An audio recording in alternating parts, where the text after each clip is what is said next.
Non profit organisation, पहले आप जरा खामोश हो जाए। अब बाकी सारे एस्टिमेशंस हैं, एस्टिमेशन से मुराद ये है कि अगर मैं आपको ये बताऊं कि कैश फ्लो और एनपीओ में से 20 नंबर का पेपर आता है तो ये एस्टिमेशन है, कंफर्म नहीं है। जो कंफर्म चीज है ना, वो 5 चैप्टर में से 30 से 40 नंबर आने हैं, ये बात कंफर्म।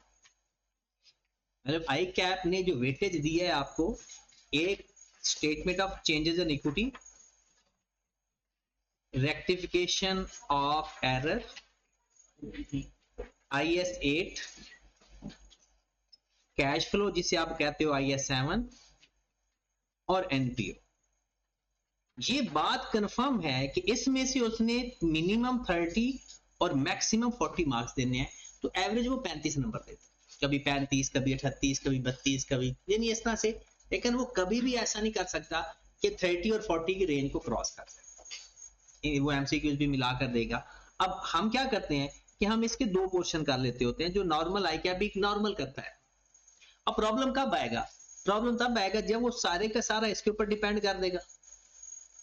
या कभी कभी वो ये भी कर सकता है कि 15 नंबर का वो सवाल दे दे कैश फ्लो से और 20 नंबर का सवाल दे दे एनपीओ से, ऊपर वाले 3 चैप्टर वो छेड़े ही ना। ये पॉसिबल है। हाँ, ऐसा पॉसिबल नहीं है कि इन 5 चैप्टर से वो 35 या 30 या 40 नंबर ना दे। तो इसलिए पास्ट एक्सपीरियंस से यही होता है कि इन दोनों में से वो नॉर्मली 2 सवाल दे रहा है, एक बड़ा और एक छोटा क्वेश्चन।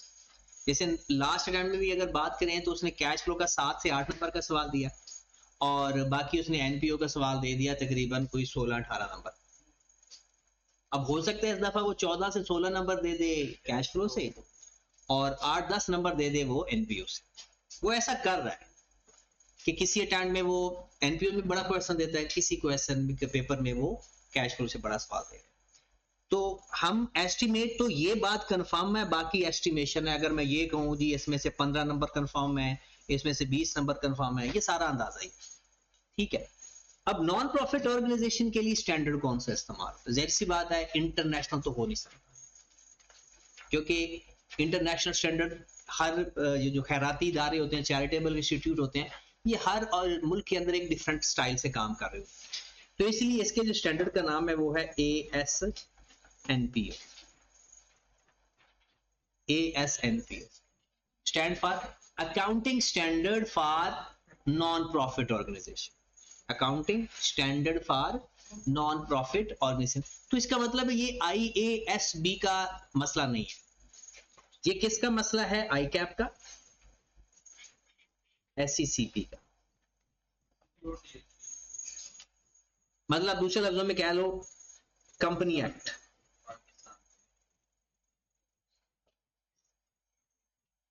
(2017) अगर हम उसके सेक्शन की बात करें तो मेरे ख्याल में इसका सेक्शन 42 है।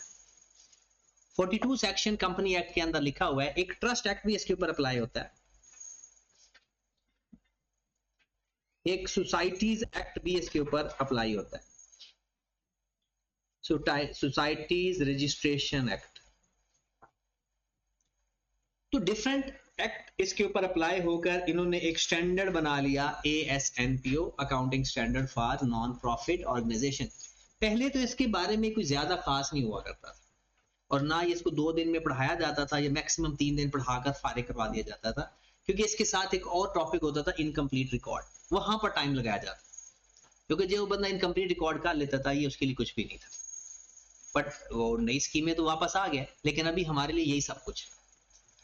अब इसके लिए कुछ टर्म्स जो इस्तेमाल होती हैं, जो हम प्रॉफिट ऑर्गेनाइजेशन के लिए इस्तेमाल करते हैं और जो नॉन प्रॉफिट ऑर्गेनाइजेशन के लिए इस्तेमाल करते हैं, उसमें कुछ चेंजेस हैं। अगर हम बात करें एक बिजनेस की, बिजनेस या प्रॉफिट ओरिएंटेड एंटिटी, अब कह सकते हो प्रॉफिट ऑर्गेनाइजेशन और non profit organisation.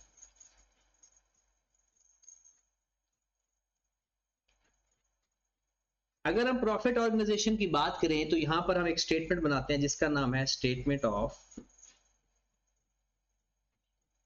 Comprehensive income या प्रॉफिट और लॉस। हम एक स्टेटमेंट बनाते हैं स्टेटमेंट ऑफ प्रॉफिट और लॉस। जो एनपीओ वाला बंदा है वो ये स्टेटमेंट नहीं बनाता, वो इसका नाम लिखता है statement of income and expenditure.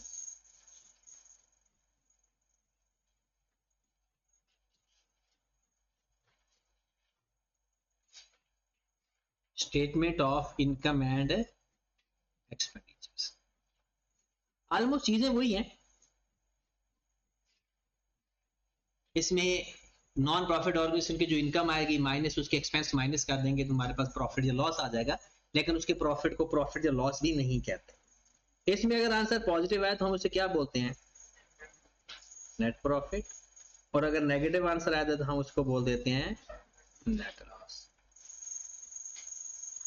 जो एनपीओ वाला होता है वो इसको क्या बोलता है, वो बोलता है income excess over expenditure, income excess over expenditure. और नेट लॉस को फिर क्या बोलेगा, एक्सपेंडिचर एक्सेस ओवर इनकम। हाँ, इनकम का एक और नाम भी है जिसे सरप्लस बोला जाता है, आप सरप्लस भी लिख सकते हो, और लॉस को आप डेफिसिट भी लिख सकते हो। इनकम को सरप्लस और एक्सपेंडिचर्स को डेफिसिट भी लिखा जा सकता है। उसके बाद यहां पर एक बुक बनाई जाती है जिसमें कैश का रिकॉर्ड होता है, उसे हम कहते हैं cash book,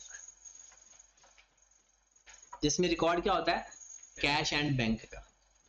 non profit organisation वाला उसे क्या बोलता है, उसको कैश बुक नहीं बोलता, उसे क्या बोलता है, रिसीट एंड पेमेंट अकाउंट।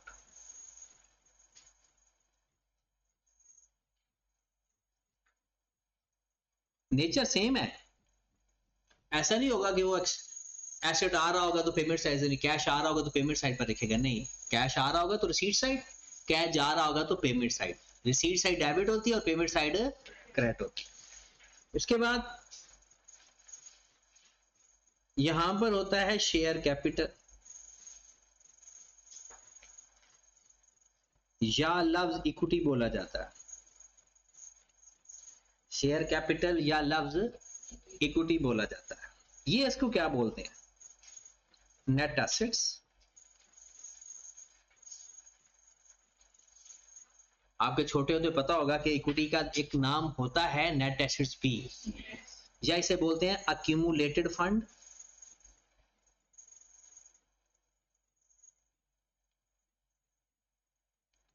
या जर्नल फंड,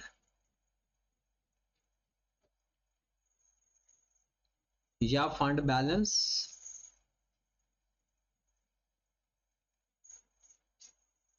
ये इसके नाम है। मतलब जो हम कैपिटल जिसको बोलते हैं ना, इसको वो क्या बोलते हैं, नेट एसेट्स, या अक्यूमुलेटेड फंड, या फंड बैलेंस, या जर्नल फंड। यहां पर जो प्रॉफिट ऑर्गेनाइजेशन होती है उसकी मेन इनकम क्या होती है, सेल्स या फी। इनकी जो इनकम होती है वो होती है सब्सक्रिप्शन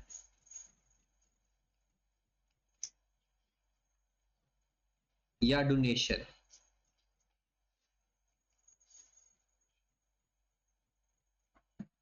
सब्सक्रिप्शन का मतलब पता है ना, जितने भी मेंबर होते हैं ना वो हर साल एक सब्सक्रिप्शन के पैसे देते हैं, और अगर नहीं याद आ रहा तो जब आपने भी एक खैराती इदारे के साथ कॉन्टेक्ट किया हुआ आई कैप के साथ, वहां पर भी आप सालाना ASF दोगे, एनुअल सब्सक्रिप्शन फी। वो भी एक नॉन प्रॉफिट ऑर्गेनाइजेशन है, मतलब चैरिटेबल इंस्टीट्यूट है, फकीरों के लिए बना हुआ है। मतलब ये हैं, बड़ा कमाते हैं, इसी नाम से कमाते हैं। वो क्या करते हैं, स्टूडेंट्स को भी नहीं छोड़ते, हालांकि स्टूडेंट्स पर तो रहम करना चाहिए, ये उनसे बड़े फकीर होते हैं। लेकिन चलो जब मेंबर बन जाएं या आर्टिकल करने शुरू हो जाए, चलो कुछ इनकम आ रही है, तब सब्सक्रिप्शन लेनी चाहिए। स्टूडेंट से एटलीस्ट नहीं लेनी चाहिए, बट ये स्टूडेंट से भी लेते हैं, मेंबर्स। जब आप चार्टर्ड अकाउंटेंट बन जाओगे, सारी जिंदगी एक एनुअल फीस देते रहोगे, और अगर आप नहीं दोगे तो वो आप मेंबरशिप कैंसिल कर देंगे। सीए की डिग्री खत्म नहीं हो जाएगी, सिर्फ मेंबरशिप कैंसिल कर देते हैं।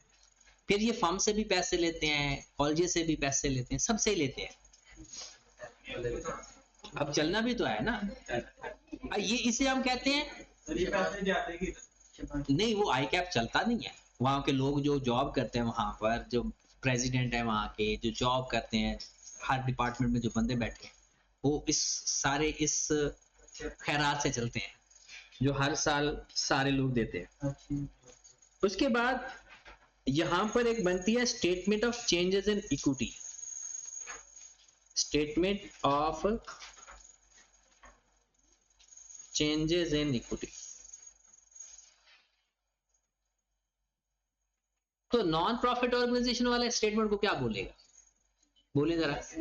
Statement of changes in net assets. और इस दफा ये इसके आने के चांसेस भी हैं, क्योंकि मैं हर दफा कहता हूं आ नहीं रही। Statement of changes in net assets. जब भी छोटे सवाल आने के चांसेस होते हैं ना, तो मैं इसी के नाम ले देता हूँ, क्योंकि सबसे छोटा यही स्टेटमेंट है इसके अंदर, बट अभी तक नहीं आई, पता नहीं कब आना है। Statement of change in equity को statement of change in net assets भी कहते हैं। बाकी अगर कोई चीज डिफरेंस हमें पता चलेगा तो हम लिख लेंगे, बल्कि इस बुक में भी आपको थोड़ा सा मैं दिखा देता हूँ, ताकि अगर कोई चीज रह गई है तो ओके हो जाए। स्टेटमेंट ऑफ कंप्रीहेंसिव इनकम हो गई, net profit, net loss, equity, statement change in equity. हाँ रिजर्व, बाकी हाँ रिजर्व, ये रिजर्व को रिस्ट्रिक्टेड कंट्रीब्यूशन बोलते हैं, ये हम अलग से ही पढ़ेंगे। हाँ बाकी है एक नाम रह गया कि इनको जो बिजनेस के लोग होते हैं वो ऑनर्स होते हैं, या उसे बोलते हैं शेयर होल्डर्स।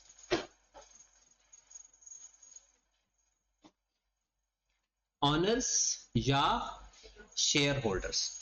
और जो यहां पर होते हैं उसे बोलते हैं डोनर्स या स्पॉन्सर्स या ट्रस्टी। मतलब इनके जो चलाने वाले लोग होते हैं उन्हें हम ऑनर या शेयर होल्डर नहीं कह सकते। यहां पर ड्राइंग्स होती हैं जी। ऑनर अगर अपने पर्सनल यूज के लिए बिजनेस में से कुछ निकालेगा उसे हम क्या बोलेंगे, ड्राइंग्स।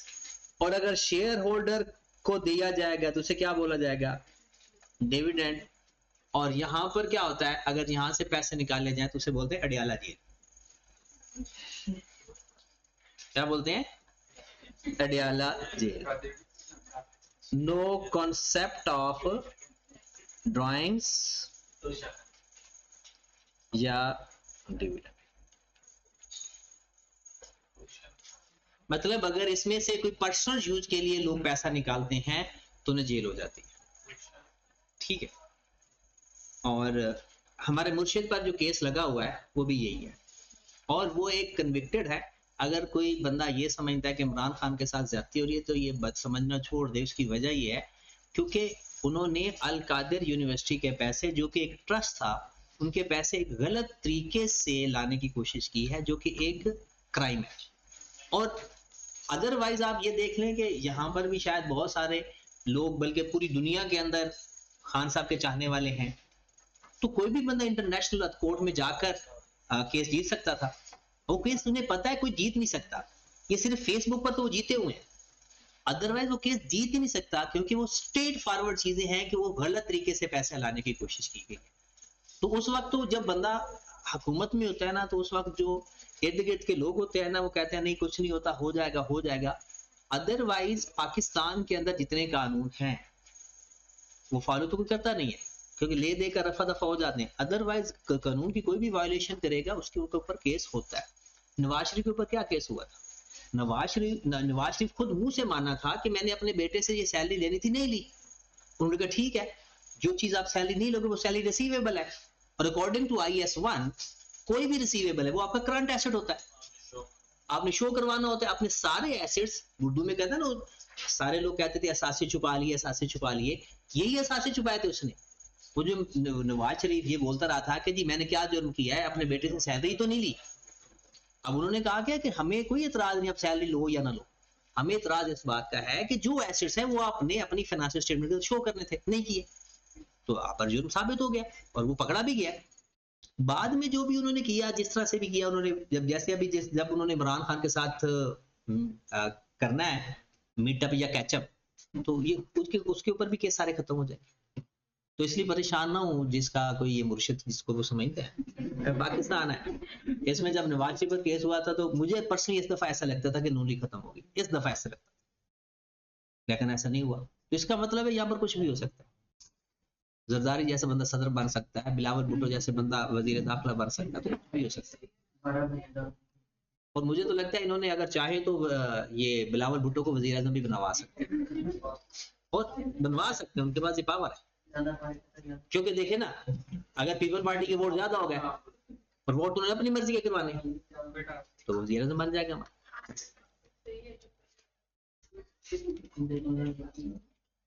है ना, इनका टाकरा जो हमेशा पहले लगता था वो नवाज शरीफ के साथ लगता था या फिर इमरान खान के साथ, बाकी कोई भी इनके साथ टाकरा नहीं करता था। नवाज शरीफ भी आप देख लें, हिस्ट्री उठाकर देख लें, कभी भी उसकी हुकूमत पूरी नहीं हो सकी, 2-3 साल चलते हैं, फिर नवाज शरीफ को इनके साथ पंगा लेता है, वो उतार देते हैं। नहीं, पाकिस्तान आर्मी की तो सियासत में बिल्कुल इन्वॉल्वमेंट ही नहीं है, ऐसे लोग कहते हैं। चले, अच्छा अब पेपर में सवाल कैसे आता है, पेपर में आपसे शायद इस दफा वो थोड़ा थ्योरेटिकल सवाल आ जाए, जो थ्योरेटिकल सवाल आने के चांसेस है वो तो मैं आपको बता दूंगा सीधा सीधा सवाल। और न्यूमेरिकल क्या आएगा, या तो वो हमसे statement of income and expenditure बनवाएगा, स्टेटमेंट ऑफ फाइनेंशियल पोजीशन, या दोनों। और तीसरे नंबर पर statement of changes in net assets. Net assets अभी तक नहीं आया, तो हो सकता है इस दफा वो 8-10 नंबर का वो दे दे और वो बाकी स्टेटमेंट ना बने। बड़ा सवाल देगा तो फिर वो दोनों स्टेटमेंट बनवाएगा, तो हम भी बना लेते हैं। तो सबसे पहले एनपीओ का नाम आएगा, वही फॉर्मेट ही लिखना है, बस थोड़ा सा चेंज है। एनपीओ का नाम आएगा, फाइनल अकाउंट सबको पता नहीं किस किस को आता है, इसलिए कहते हैं कि जिसकी अकाउंटिंग में 2-3 दफा अटेम्प्ट लग जाए ना, उसकी अकाउंटिंग पक्की हो जाती है। आप लोगों को शायद भूल गई हो, statement of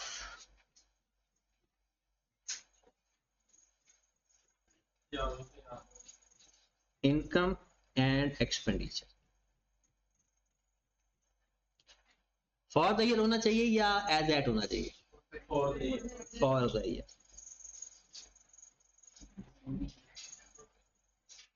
for the year ended.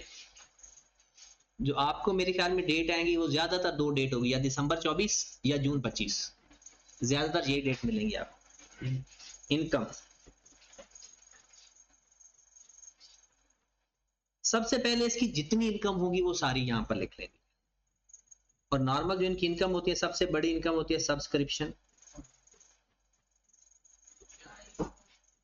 और most of the cases working करने से ही इसको फाइंड किया जाता है, वर्किंग करेंगे वो वैल्यू यहां पर लिखते हैं। फिर कंट्रीब्यूशन, कंट्रीब्यूशन के बारे में वर्किंग तो शायद नहीं है, नोट जरूर है। नोट से मुराद इसके बारे में सारे के डिफरेंट टाइप के कंट्रीब्यूशन होते हैं, कौन सा यहाँ आना है, कौन सा यहाँ नहीं आना, वो सारी डिस्कशन करनी है। मेन हमारा टारगेट आज का ये है, सेकंड क्लास का, अभी नहीं, सेकंड क्लास का। फिर उसके बाद डोनेशन है, डोनेशन और कंट्रीब्यूशन को लोग एक समझते हैं, इसके बारे में भी हमें नोट है, एक्सप्लेनेशन है, वर्किंग कम होती है। Life time membership,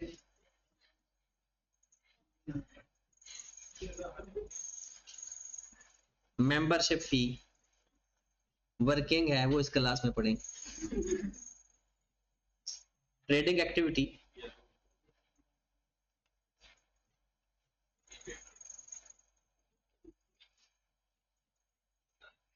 trading activity क्या होती है कि एनपीओ के अंदर तो ट्रेडिंग होती नहीं है, तो फिर ये कौन सी ट्रेडिंग एक्टिविटी, एनपीओ तो नॉन प्रॉफिट ऑर्गेनाइजेशन है, ट्रेडिंग तो तिजारत को कहते हैं। हाँ जी, मतलब अगर एक हॉस्पिटल है, जैसे आप लोगों के सबसे बड़ी एनपीओ खैराती इदारा शौकत खानम, तो शौकत खानम के अंदर जो कैफेटेरिया होगा, कैफे होगा या इस तरह की चीज होगी, वो क्या होगा? वो ट्रेडिंग एक्टिविटी होगी, उनकी प्रॉपर सेल्स होंगी, उनकी कॉस्ट ऑफ सेल होगी, उनका स्टॉक होगा, वो सब उसी तरह से करते हैं जैसे एक ट्रेडिंग एक्टिविटी। या वहां पर अगर कोई फार्मेसी है और फार्मेसी वो प्रॉपर अगर ओरिजिनल कीमत पे चीजें आपको बेचते हैं, तो वो उनकी ट्रेडिंग एक्टिविटी हो, तो उसका जो प्रॉफिट होगा वो भी यहां पर आ जाएगा। उसके बाद फंड रेजिंग एक्टिविटी,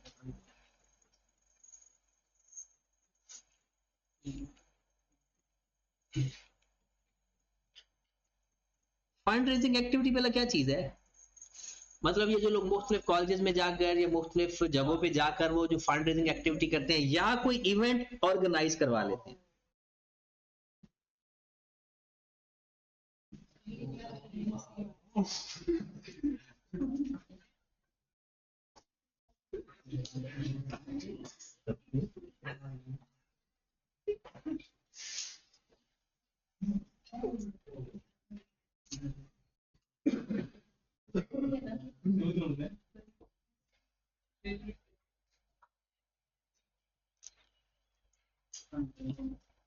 हाँ जी, अगर कोई इवेंट्स वगैरह ऑर्गेनाइज करवाए जाते हैं, वो उसकी अपनी तरफ से वो ऑर्गेनाइज करवाते हैं, ठीक है, तो उसमें भी हमारे पास जो अमाउंट आएगी वो हम इसमें ऐड कर देंगे।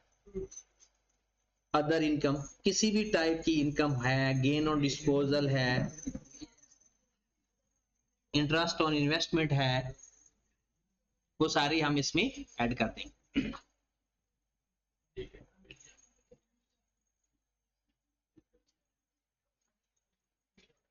ये हमारे पास इनकम आ जाएगी। जो सबसे ज्यादा इनमें काम करने वाली चीज है वो सब्सक्रिप्शन के बारे में, कंट्रीब्यूशन, डोनेशन, मेंबरशिप फी और ट्रेडिंग एक्टिविटी, यानी पूरा ये टॉपिक इन 3-4 चीजों के गिर्द ही घूमता है। इसकी वर्किंग करनी पड़ेगी। फिर एक्सपेंडिचर्स हैं। इवेंट में आता है कि सपोज दैट आप कोई सेलिब्रिटी बुलाते हो और वहां पर कोई या एनुअल डिनर करवाते हो और आने के लिए टिकट रख देते हो, तो टिकट से जो पैसा इकट्ठा होगा माइनस जितना खर्चा हो जाएगा नेट करके, अगर एक्सपेंस ज्यादा है तो एक्सपेंडिचर में लिख देना, और अगर इनकम ज्यादा है तो इनकम में लिख। अक्सर आप देखते हो कि ये जो नॉन प्रॉफिट ऑर्गेनाइजेशन है ना, ये किसी न किसी बंदे को बुलाते रहते हैं, किसी वेल नोन पर्सनैलिटी को ये बुलाते रहते हैं। तो आजकल तो वो जो वेल नोन इनके हैं वो असल में कुछ और ही बन गए। हाँ जी, ये पहले तो मुझे ऐसे लगता था कि ऐसा झूठ है। कहते हैं कि हर 120 साल के बाद ना एक स्ट्रक्चर चेंज होता है। 120 साल बाद जो अमीर लोग होते हैं वो गरीब हो जाते हैं, जो गरीब लोग होते हैं वो अमीर हो जाते हैं। कुछ इस तरह की है, एक थ्योरी है। नहीं, जनरेशन की बात कर रहे हैं। तो इसी तरह अगर कंट्रीज के हिसाब से देखें, अगर आप लैंग्वेज के हिसाब से देखें तो पुरानी लैंग्वेज में रोमन आपको नजर आ रही होगी, ग्रीक नजर आ रही होगी पुरानी लैंग्वेज के अंदर। फिर इवन के पर्शियन भी बहुत ज्यादा मशहूरी। फिर अब इंग्लिश है। इंग्लिश को तकरीबन ये तो 1881 या 58 के बाद मेन आना शुरू हुई। इसी तरह से इस फैमिली स्ट्रक्चर में देखे, एक मुगल खानदान होता था, वो खत्म, उस्मानिया खानदान होता था, तो अब्बासी खानदान होता था, तो वो सारे इस तरह से खत्म हुए, फिर नए लोग आ गए। तो अभी आप ये देखें कि जिसको आज से तकरीबन 10 साल पहले समझ लीजिए, 5 साल पहले समझ लें, पेरेंट्स मना करते थे कि इस बंदे के साथ ना बोला करो कि ये कोई कंजर मरासी है, और आजकल वो बड़े मशहूर हैं। वो कंजर मरासी जो थे, अब वो इतने ज्यादा, माजरत अगर आप में से कोई है तो मतलब वो जितना ज्यादा कोई बेशरम होगा वो उतना ज्यादा मशहूर होगा। तो ये एक स्ट्रक्चर चेंज हुआ। वही बंदे जिनको कोई जॉब पे ऐसे ना वेटर नहीं रखता था, और अब वो इस तरह से, मैं नाम तो लेना नहीं पसंद करूंगा क्योंकि अब वो लोग हैं इतने बाइज्जत बन गए हैं। लेकिन मैंने देखा है कि हमारे जो इर्द गिर्द लोग, जिनको सच में हमारे घर के यानी फैमिली के लोग ये कहते थे कि भाई इनके साथ चला फिरा ना करो, ये किसी काम के नहीं है। अब उन्होंने कैमरा उठाया, फिर सीधी हरकतें करके वो अपलोड करते, तब तो इतना ट्रेंड भी नहीं था। अब इसमें भी कंपटीशन है। अब अगर इसमें अब कोई बंदे आते हैं तो उस तरह से उनका रेवेन्यू, या पहले आप ये देख लें, एक नाम मुझे अभी भूल गया है, वैसे नाम मुझे आता था उसका, शायद आप लोगों को मुबशिर नाम है शायद उसका, या विलेज फूड सीक्रेट्स में। हाँ, अब आप देखिए कि पहली बात तो ये है कि वो जो बंदा बना रहा है उसका टेस्ट हमें कैसे पता। ऐसे ही बंदा वो चीजें डालता रहता सारा कुछ करके, हाँ जी खा के गएगा जी ओके ऐसा। आप इमेजिन करें, उस बंदे से किसी ने पूछा आज से काफी अर्सा पहले, कि वो कहता है कि जो तकरीबन 1 मिलियन कमाता है मंथली। अब और भी ऐसे कई लोग हैं जिनको यानी जिसके बारे में सुना हुआ है। तो ये क्या था, हालांकि वो क्या ये कोई काम नहीं था, लेकिन उन्होंने थोड़ा एफर्ट की। अब आकर जो बंदा शुरू हो रहा है इस काम में आना चाहते हैं, वो नहीं, अब पॉसिबल नहीं। हाँ, अब एक ही सूरत में पॉसिबल है, जैसे किसी एक नॉर्मल बिजनेस में होता है 2-3 साल स्ट्रगल, उसके बाद वो इसमें आ सकता है। अदरवाइज जैसे पहले होता था कोई भी बंदा, ये पहले जो अगर इन पुराने इनके अगर वो देखी जाए चीजें तो इतनी इफेक्टिव नहीं थी, लेकिन क्योंकि कंपटीशन नहीं था। अब कंपटीशन आ गया है, तो अब कंपटीशन किसी भी चीज में आ जाए तो वहां पर सर्वाइवल करना बड़ा मुश्किल हो जाता है, और वहां पर आगे बढ़ना, अपने आप को मेंटेन करना मुश्किल होता है। अब सीए के अंदर भी बहुत कंपटीशन आ गया, और सीए के अंदर आप देखें आर्टिकल्स के तुरंत, और कहना नहीं चाहिए लेकिन ये एक सच है, जिस फील्ड में खवातीन ज्यादा आ जाए ना उस फील्ड का कुछ नहीं बचता। सप्लाई बढ़ गई है, ये मजाक की बात नहीं है। देखें मेडिकल में खवातीन का ट्रेंड आया, और वो मेडिकल की वो जो रिप्यूट थी या वो जो सिस्टम था खत्म हो गया। अब यहाँ पहले टाइम पर अगर 40 स्टूडेंट्स की क्लास होती थी तो उसमें मैक्सिमम 6, 7, 5 लड़कियां होती थी। तो बाद में जब इनको आर्टिकल भी आराम से मिल जाते थे, सारा कुछ होता था। अब आर्टिकल्स में फर्म वाले ये कहते हैं कि भाई हमने काम करवाना होता है, यहाँ पर लेट सीटिंग भी होती है, आउट ऑफ स्टेशन भी जाना पड़ता है। अब देखिए तादाद में लड़कियां ज्यादा आ गई सीए के अंदर। कहते हैं कि जब हमने इनको हायर करना है तो अगर हम इनको आउट ऑफ स्टेशन भेजेंगे तो ये कहते हैं जी हमें फैमिली परमिशन नहीं देती, क्योंकि हमने तो इनको अकेले भेजना होता है। फिर रात को जो क्लाइंट के ऑफिस होते हैं ना, वो लाहौर के मिड में कम होते हैं और बाहर ये रायविड रोड के ऊपर ये दूर दूर होते हैं। अब वहां पर रात को 10 बजे आपने काम करके बाहर आना है तो आप कहते हैं हमें डर लगता है। फिर वो इस वजह से जो फर्म्स वाले हैं वो अवॉइड कर रहे हैं। ये जो लोग कह रहे हैं ना कि आर्टिकल्स नहीं मिल रहे, ये वो, एक तो बहुत ज्यादा एक्स्ट्रा ऑर्डिनरी जो रेफरेंस ले लेता है, चाहे वो लड़की हो या लड़का हो, उसको तो आर्टिकल मिल रहे हैं।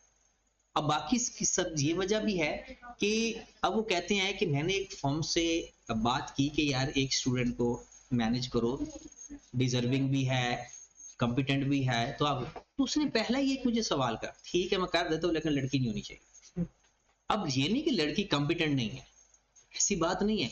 लड़कियों के जो 2 सबसे बड़े लेट सिटिंग और आउट ऑफ स्टेशन क्लाइंट, और अगर स्कॉटलैंड में जाना पड़ जाए, आउट ऑफ कंट्री जाना पड़ जाए, फिर भी मसला। वो कहते हैं मैंने अबू को साथ लेकर जाना। अब वो कहते हैं मैंने आपके खर्चा उठाना है, फर्म कहती है मैंने आपके अबू का थोड़ी खर्चा उठाना है साथ। ये इस वजह से ना थोड़े प्रॉब्लम्स अब मार्केट में आना शुरू हो गए। तो ये तो आई कैप को चाहिए कि एक कोटा फिक्स कर दे। हाँ है, वही ना, इस वजह से प्रॉब्लम अब क्रिएट होना शुरू हो गए। अब प्रॉब्लम यह है कि अब वो फॉर्म वाले अगर एक लड़की को सी एंटर करके, आपको वाला इतनी मुश्किल से सी एंटर होता है, चाहे जल्दी भी हो जाए लेकिन एक प्रेशर तो होता है ना। उसके बाद सी एंटर के बाद मैं कहता हूँ कि बंदे को 2 महीनों के अंदर फॉर्म मिल जानी चाहिए, बस इससे ज्यादा टाइम नहीं लगना चाहिए। इतना स्ट्रगल करके इतना पढ़ के भी आपको रेफरेंस की जरूरत पड़ती है, गलत है ना, ये गलत है। अब ये जो बच्चे बेचारे ये 2 अटेम्प्ट में जिन्होंने अभी सी एंटर किया है, वो तो डिजर्व करते हैं ना अच्छी फॉर्म्स, उनको भी नहीं मिल रही। तो ये मैं कहता हूँ कि आई कैप को शायद ही आ जाएगा सिस्टम कि कम से कम जो टॉप 2 एफटीएस है ना, टॉप 2 एफटीएस मतलब 4 अटेम्प्ट वाले और 3 अटेम्प्ट वाले, ये टॉप 2 होते हैं, 2 अटेम्प्ट वाले और 3 अटेम्प्ट वाले, इनको हर हाल में एक कैटेगरी ही मिलनी चाहिए। फिर उसके बाद क्योंकि उन्होंने स्ट्रगल किया और डिजर्व करते हैं, और उसके बाद चाहे वो जैसे मर्जी करे, रेफरेंस लगाएं जैसे मर्जी करे, कोई रखे ना रखे, क्योंकि उन्होंने जिन्होंने आशिया किया तो वो थोड़ी सी जलालत डिजर्व करते हैं। लेकिन जो बच्चे पढ़ के आगे आ रहे हैं, मेहनत करके आगे आ रहे हैं, उनको चाहिए कि एक कैटेगरी फॉर्म, ताकि उन्हें पता चले। अब ना ये मजीद 2-3 सालों के अंदर अगर ये हालात रहे तो सीए में इनपुट कम हो जाती है, मतलब सीए में लोग कम आना शुरू होंगे। क्योंकि जो बंदा सीए इंटर, एक खानदान के अंदर एक सीए इंटर बेचारा फिर रहा होगा ना वेला, उसे आर्टिकल नहीं मिल रहे होंगे, साल 1.5 साल वो जलील होगा, तो वो कहेंगे यार इधर ना आ जाओ। ये बड़ा मशहूर होता था, 90% इसने मैट्रिक में नंबर लिए, 90% इसने एफएससी में लिए, सीए इंटर भी फर्स्ट अटेम्प्ट में किया, अभी तक इसे कोई बुला ही नहीं रहा। तो ये ट्रेंड खत्म हो जाएगा, और ये आई कैप को सोचना चाहिए। अगर आई कैप नहीं सोचेगा, अगर इतना ही रेफरेंस वाला काम आ गया ना, जो कि आ चुका है, देखिए एक बच्चा जब उसको ये पता चलेगा कि एक एफटीएस 36 वाला पीडब्ल्यूसी में बैठा है, मतलब फर्गूसन में बैठा है, और 43 वाला फॉर्म ढूंढ रहा है, तो ये बहुत बैड फील होगा। अब 36 का मतलब ये है कि उसने तकरीबन कोई 8 अटेम्प्ट में किया सी, और 43 का मतलब उसने 2 अटेम्प्ट में किया।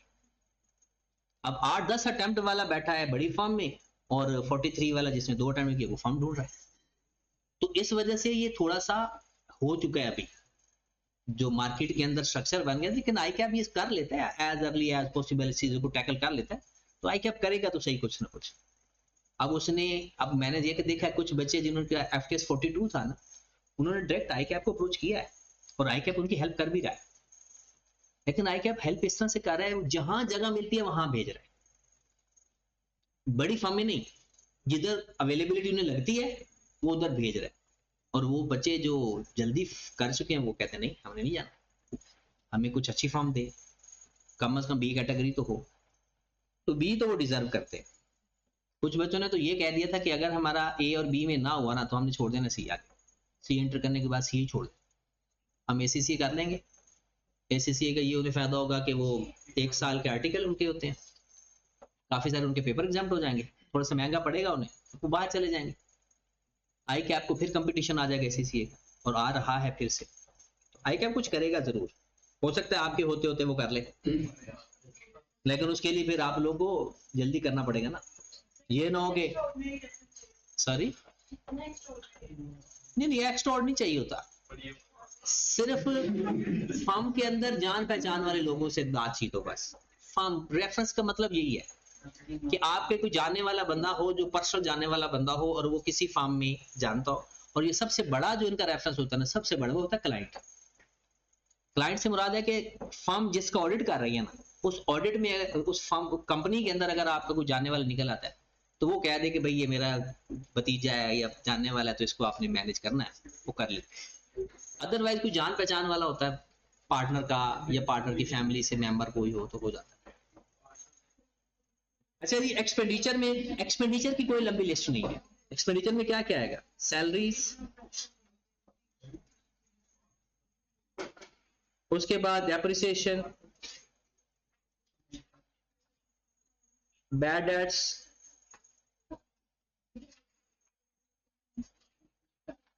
उसके बाद अदर एक्सपेंसेस लिख देते हैं, अदर ऑल एक्सपेंसेस, सारे एक्सपेंसेस।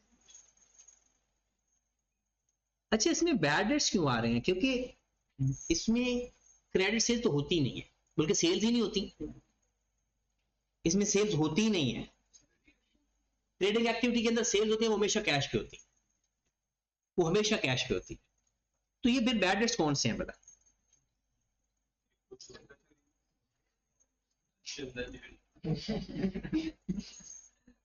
अपने काम ना बताओ ना। अगर पॉजिटिव आएगा तो सरप्लस, नेगेटिव आएगा तो डेफिसिट। ये सब्सक्रिप्शन की बैड डेट्स लिखे हुए, ये किसके हैं? सब्सक्रिप्शन के। सपोज दैट आई कैप आपसे हर साल जुलाई के अंदर जब एडमिशन भेजोगे ना, तो वो सब्सक्रिप्शन लेगा।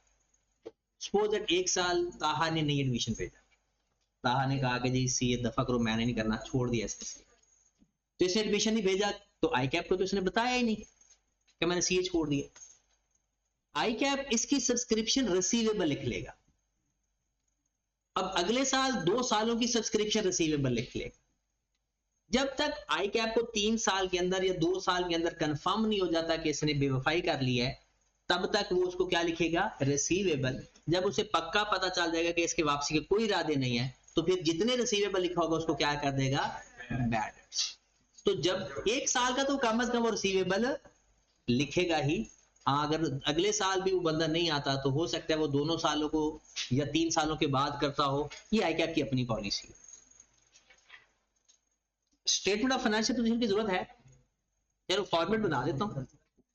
Statement of financial position.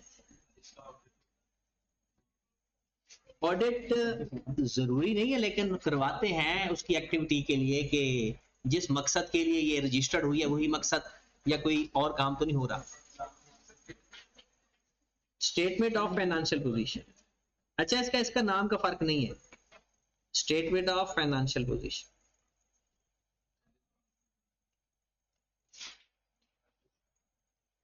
As eight,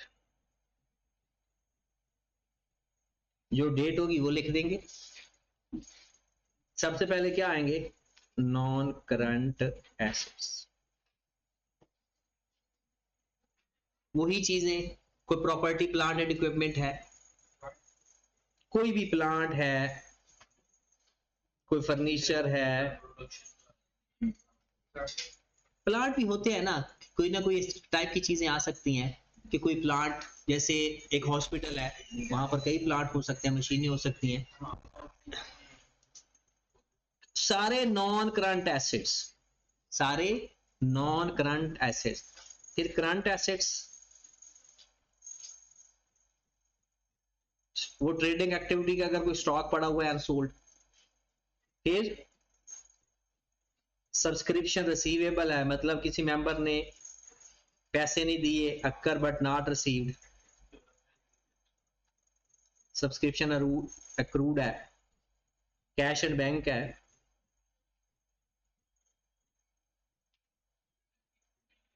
कोई प्रीपेड है, प्रीपेड एक्सपेंस है,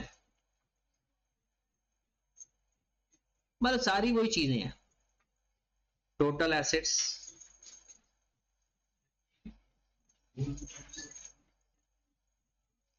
पहले नॉन करंट एसेट की लिस्ट लिख लेंगे नेट बुक वैल्यू पे, फिर करंट एसेट्स लिख लेंगे, फिर दोनों को प्लस करके टोटल एसेट्स लिख लेंगे। फिर इसके बाद क्या होता है याद है, इक्विटी एंड, क्या इसमें भी हम इक्विटी एंड लायबिलिटी लिखने की जरूरत होगी हमें? नेट एसेट्स या fund and liability, net assets या fund and liabilities, fund and liabilities. इसमें सबसे पहले लिखेंगे फंड। फंड कैसे लिखने हैं इसकी एक अपना तरीकाकार है। उसके बाद नॉन करंट लायबिलिटी अगर है तो वो लिखेंगे। Non current liability different type की हो सकती हैं। करंट लायबिलिटी लिखेंगे और फिर टोटल फंड एंड, मैं इस अजम्पशन के साथ ये चीजें खाली छोड़ रहा हूं कि आपको पता है ये सारी चीजें, जब क्वेश्चन करेंगे तो पता चल जाएगा कि ये नॉन करंट लायबिलिटी है, ये करंट लायबिलिटी है। ठीक हो गया, टॉपिक खत्म हो गया। ठीक है,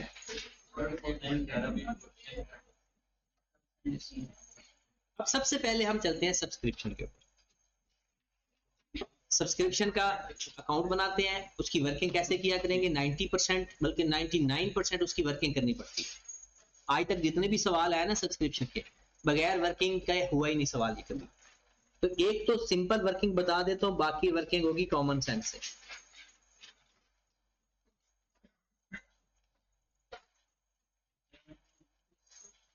सब्सक्रिप्शन दो टाइप की होती है, एक एडवांस, एक एक्रूड, और एक फॉर द ईयर। एडवांस कौन सी हुई, जो हमें आने वाले सालों की भी मिल गई है, हम एनपीओ है ना इस टाइम।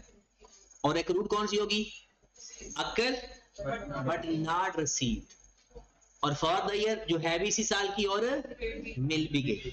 अगर पिछले साल आपने एडवांस सब्सक्रिप्शन ली है तो उसका ब्रॉड उनके साइड पर आएगा, लायबिलिटी साइड पर, क्रेडिट साइड पर। और ये कौन सी होगी, एडवांस या अनअर्न्ड।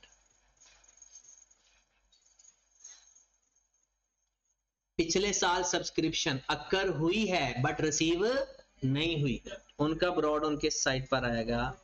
इसको एक्रूड बोलते हैं, आउटस्टैंडिंग बोलते हैं, एरियर्स बोलते हैं, रिसीवेबल बोलते हैं, कई नाम है इसके।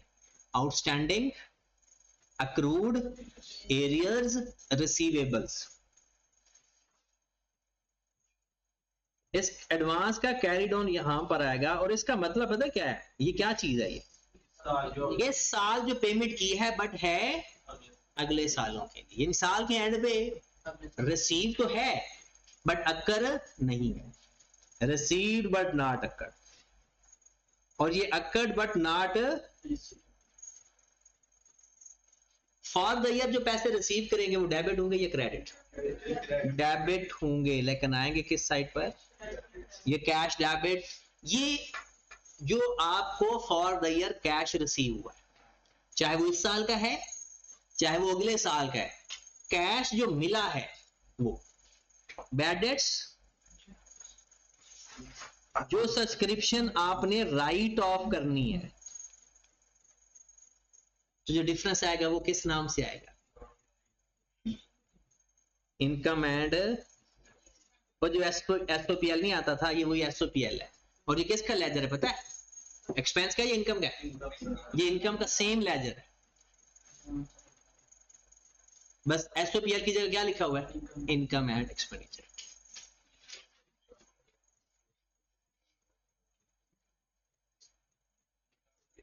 उसके बाद है membership fee.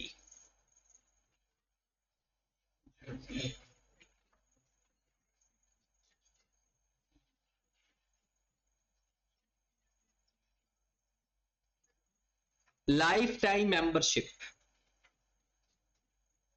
Life time membership. आपने सवाल के अंदर देखना है कि क्या लाइफ डिफाइन है या नहीं। पहले लिखते हैं लाइफ नॉट डिफाइंड। इसका मतलब है उसने, इसका मतलब क्या है कि जैसे कि हर साल आप एक सब्सक्रिप्शन या मेंबरशिप फी पे करते हो, वो ऑर्गेनाइजेशन आप कहते हैं, मोस्टली ये क्लब्स वगैरह होते हैं, वो कहते हैं कि जनाब आप इतने पैसे दे दो लाइफ टाइम फ्री, और आप उसकी शक्ल देखते हो, उसकी सेहत देखते हो, और आपको ये कोई 40-50 साल चल जाएगा, तो आप उसकी लाइफ डिफाइन कर देते हो कि अच्छा ये जो पैसे देता है हमने इसको अमोर्टाइज करना है over the life of 20 years या 40 years या 50 years, लाइफ इज डिफाइंड। अगर तो क्वेश्चन के अंदर मेंबरशिप फी की लाइफ नहीं बताई, आप जितने पैसे हैं सारे के सारे इनकम में लिख देना। क्वेश्चन के अंदर मेंबरशिप फी बताई हुई है लेकिन उसकी लाइफ नहीं बताई, तो सारे पैसे इनकम। और अगर लाइफ बताई है, मिसाल के तौर पर वो कहते हैं कि जनाब ये बाबा तकरीबन 20 साल तक शायद जिंदा रहे,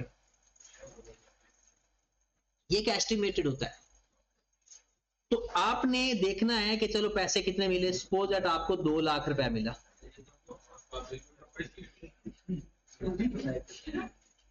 अब आपको 2 लाख उसने दे दिया, आपने कहा इस 2 लाख को ओवर द 20 ईयर्स अमोर्टाइज करना है, ये बिल्कुल ऐसे जैसे गवर्नमेंट ग्रांट नहीं हमें मिल जाए, आपने इसको ओवर द 20 ईयर्स अमोर्टाइज करना है। तो कैसे करेंगे, इसको 20 पे डिवाइड करेंगे, इनकम में कितना लिख देंगे, 10,000 बनता है, 10,000 लिख देंगे इनकम के अंदर, और 10,000 लिख देंगे करंट लायबिलिटी के अंदर, और 1,80,000 लिख देंगे नॉन करंट लायबिलिटी के अंदर। ये बात सबको समझ लगी, वो जो करंट मैच्योरिटी ऑफ लोन वाला पोर्शन होता है, तो जो अगले साल इनकम में जानी है वो हम करंट लायबिलिटी में लिख देंगे, बाकी को लिख देंगे non current liability. Membership fee simple life time membership लिखते, इनकम में भी मेंबरशिप फी के नाम से, करंट लायबिलिटी में भी मेंबरशिप फी के नाम से, नॉन करंट लायबिलिटी में भी मेंबरशिप फी के नाम से। ठीक होगी बात। उसके बाद हमारे पास आ जाता है ट्रेडिंग एक्टिविटी।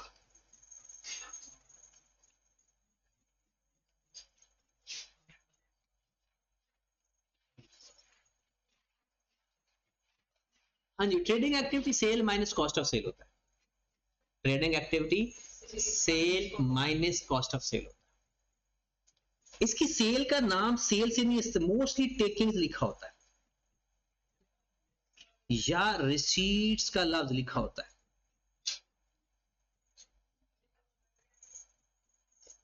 लेस करेंगे कॉस्ट ऑफ सेल्स। यहां इसकी अलग वर्किंग कर लेंगे, हमारे पास क्या चीज आ जाएगी, ग्रॉस प्रॉफिट। लेस कर देंगे अदर रेलिवेंट एक्सपेंस, हमारे पास क्या आ जाएगा, नेट। इसकी कॉस्ट ऑफ सेल कैसे फाइंड करते हैं, मोस्ट ऑफ द केसेस आप कॉस्ट ऑफ सेल फाइंड कर लेते हो, सेल्स नहीं फाइंड होती। तो सबसे पहले आपको सीपीएस का कॉन्सेप्ट पता होना चाहिए, आपको प्रॉफिट से कॉस्ट और सॉरी सेल से कॉस्ट और कॉस्ट से सेल फाइंड करनी है। वैसे तो तीनों में से अगर आपको एक भी गिवन हो और एक परसेंटेज गिवन हो, काम हो जाए। तो अगर आपको सेल गिवन है, टेकिंग्स गिवन है, उसके ऊपर सीपीएस लगाएंगे, हमारे पास कॉस्ट ऑफ सेल आ जाएगी।